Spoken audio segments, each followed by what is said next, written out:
दोस्तों कैसे आप लोग। मेरी उम्मीद और मेरा विश्वास आपके साथ है सब कुछ अच्छा और बेहतर होगा। आज की जो वीडियो है बहुत ही इंपॉर्टेंट है, बहुत ही इंपॉर्टेंट टॉपिक है यार। काफ़ी सवाल थे कि सर सिंगापुर कब ओपन होगा इंडिया के लिए, और काफ़ी मलेशियन मेरे फ्रेंड्स हैं वो पूछ रहे कि सिंगापुर कब होगा मलेशिया के लिए। तो मैं आज इस वीडियो में अपनी ओपिनियन बता रहा हूँ कि कब होगा, क्या होगा।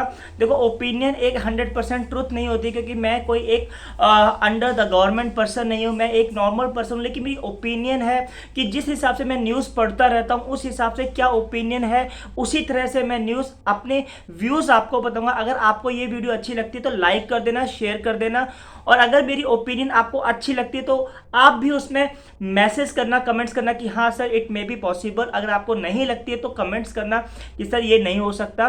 तो मैं पूरा इस वीडियो को एक बार देख लेना, समझ लेना कि कब कैसे कैसे हो सकता है ओपन और कब होगा। मेरी जो जहाँ तक कि मेरी जो सोच है वो कैसे ओपन होगा। देखो मैं बता, सबसे पहले तो हमारा इंडिया जो है, मैंने एक अच्छी सी न्यूज़ ये पढ़ी थी कि भाई इंडिया 15 अक्टूबर के बाद इंटरनेशनल ट्रैवल को अलाउ कर रहा है। काफ़ी अच्छी न्यूज़ है और ये सक्सेसफुल भी हो रही है। और आज की ही न्यूज़ है 25 अक्टूबर से जो इंडिया है आने वाले 11 कंट्रीज को जो है ना ही तो वो एटीआर टेस्ट और PCR test quarantine free travel करवाएगा। अब उसमें से काफ़ी जो कंट्रीज में हो सकता है उसका आर्टिकल का लिंक है डिस्क्रिप्शन में दे दूंगा, लेकिन बता देता हूँ कौन कौन सी कंट्रीज है। मोस्ट प्रोबेबली लाइक स्पेन है, जर्मनी है, अर्मेनिया है और फ्रांस है, इंग्लैंड है। तो ये जो कुछ कंट्रीज हैं जो इंडिया में 25 अक्टूबर के बाद quarantine free, no PCR test वगैरह कुछ नहीं होगा, जस्ट पहले जैसे नॉर्मल फ्लाई करते थे उसी तरह से होगा।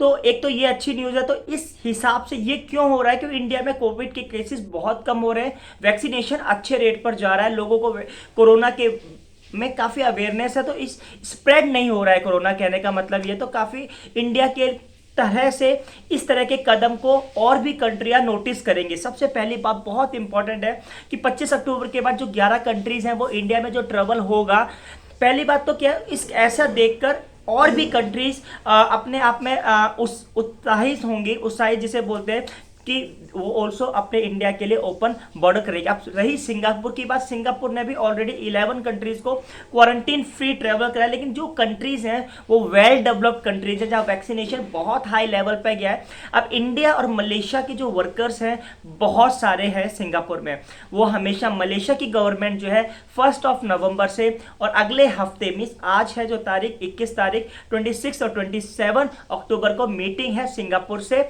कि वो अपने बॉर्डर्स खोलने चाह रही है सिंगापुर और मलेशिया के। तो उस हिसाब से अब मलेशिया के अगर बॉर्डर खुलते हैं अगले महीने से या 15 दिसंबर से, या जहां तक कि जैसे डिस्कशन चलता है, तो हो सकता है अगर मलेशिया और सिंगापुर का ओपन हो उसी के साथ इंडिया भी ओपन हो जाएगा विद इन 2 वीक्स और 3 वीक्स में। अब मेरे को लगता है कि सिंगापुर का जो मलेशिया का जो बॉर्डर है वो ओपन होगा भाई 15 दिसंबर के बाद से। अब ये क्यों होगा कि कुछ और कंट्रीज जो है वो जो क्रिसमस की जो ईव है जो 15 दिसंबर के बाद काफ़ी कंट्रीज, ऑस्ट्रेलिया है, ऑस्ट्रेलिया ने अभी मलेशिया के लिए क्वारंटीन फ्री ट्रेवल आफ्टर नवंबर कर देगा। तो इस तरह से जो ऑल द वर्ल्ड जो है, जो सारा विदेश है वो एक दूसरी कंट्रीज के साथ मैच हो रहे हैं। तो ऐसा कुछ कंट्रीज लाइक इंडिया के जो काफ़ी अच्छे relation Dubai, middle east, US, Canada के साथ से अगर ऐसा हो रहा है, अभी इंग्लैंड वगैरह यूरोप की कुछ कंट्री उससे हो रहा है, तो हो सकता है साउथ ईस्ट एशिया भी इंडिया को अभी देखो इंडिया जो है नंबर 4 कैटेगरी में है, मलेशिया भी। लेकिन मलेशिया के लिए अगर सिंगापुर ने ओपन करा तो चांसेस है कि इंडिया भी विद इन 1 मंथ और 2 वीक्स और 3 वीक्स में हो जाएगा। लेकिन सिंगापुर मुझे लगता है अभी चल रहा है अक्टूबर तक मीटिंग खत्म होगी तो नवंबर में चांसेस है। 15 नवंबर के बाद जो साउथ कोरिया की जो VTL लाइन चालू होगी, जो स्पेशल वैक्सीनेट ट्रेवल लाइन है, उसके बाद से 15 नवंबर के बाद से नवंबर के एंड और दिसंबर में 1 दिसंबर में शायद मलेशिया और सिंगापुर ओपन हो जाए। तो उसी के दौरान विद इन 2 वीक्स और 3 वीक्स में तो मेरे को लगता है कि सिंगापुर और इंडिया एंड ऑफ दिसंबर और हार्डली जो है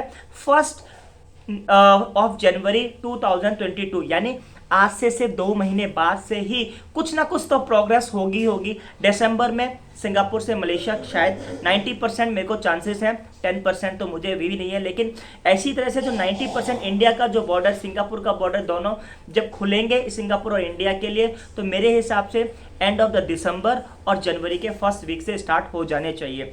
अब यही क्वारंटीन फ्री ट्रेवल नहीं हो सकता है, लेकिन कुछ क्वारंटीन्स के लॉ हो सकते हैं, लाइक 7 to 10 डेज। तो मेरे हिसाब से क्योंकि मलेशिया हमेशा अपडेट करता है कि सिंगापुर को कि ओपन करो, तो सिंगापुर ने कहा कि we are able to open doors but 10 days quarantine. तो उसी हिसाब से इंडिया के लिए भी डायरेक्ट फ्लाइट्स हो सकती हैं, maybe January first of week और end of December, I think so. ये कंफर्म नहीं है, लेकिन जहां तक मेरी सोच है, क्योंकि मैं काफ़ी न्यूज़ वर्ल्ड वाइड पढ़ रहा था कि इंडिया ने 11 कंट्रीज को अभी नो पीसीआर टेस्ट वगैरह से भी एंट्री मिलेगी as a normal. Middle East वगैरह भी चल ही रहा है, दुबई वगैरह सब सही नॉर्मल इंडिया से चल रहा है अभी। और कुछ लाइन जैसे अभी यूरोप की कंट्री इंडिया से जुड़ चुकी है, इसी तरह से साउथ ईस्ट एशिया की जो कंट्री है वो भी जुड़े। अब south east Asia mostly Europe और कनाडा यूएस से जुड़ चुका है। तब से यूएस के सिटीजन सिंगापुर में विदाउट क्वारंटीन आ सकते हैं। ऑस्ट्रेलिया और सिंगापुर, ऑस्ट्रेलिया मलेशिया से जुड़ चुका है, लेकिन सिंगापुर और ऑस्ट्रेलिया में कुछ डिस्कशन चल रहा है, मे बी दिसंबर एंड और दिसंबर के फर्स्ट वीक से स्टार्ट हो जाएगा। अब मेन मुद्दा है कि मलेशिया और इंडिया, तो इस हिसाब से मुझे लगता है कि मलेशिया जो है एंड ऑफ दिसंबर और हार्डली इंडिया है फर्स्ट वीक ऑफ जनवरी 2020 और मलेशिया के साथ ही फ्लाइट्स चालू हो सकती है। तो ऑलमोस्ट जो है हम उम्मीद लगाएंगे 15 दिसंबर के बाद से और 15 जनवरी से पहले। सो यही एक मेरा ओपिनियन सजेशन है। आपको मेरी वीडियो कैसी लगी? आगे बहुत सारी वीडियो आने वाली। किसी ने पूछा था कि सर वर्क परमिट अच्छा है, स्टूडेंट वीज़ा अच्छा है, दूसरा पूछा मलेशिया अच्छा है, सिंगापुर वर्क अच्छा है, दुबई और सिंगापुर का कंपेयर, ये सारी वीडियो आने वाली है। इसी तरह से इस चैनल को सपोर्ट करते रहो ताकि मैं और भी एनालिस्ट करता रहूँ। आई होप आपको वीडियो अच्छी लगेगी। वीडियो अच्छी लगी share for, thank you for watching this. में इसी तरह सपोर्ट करो अपने भाई को, और ताकि मैं ग्रो कर सकूं और आप लोगों को अच्छी से अच्छी इन्फॉर्मेशन दे सकूं। आपका लाइक, आपका शेयर मेरे को मोटिवेशन करता है अच्छी से अच्छी वीडियो बनाने को। Thank you for watching this video.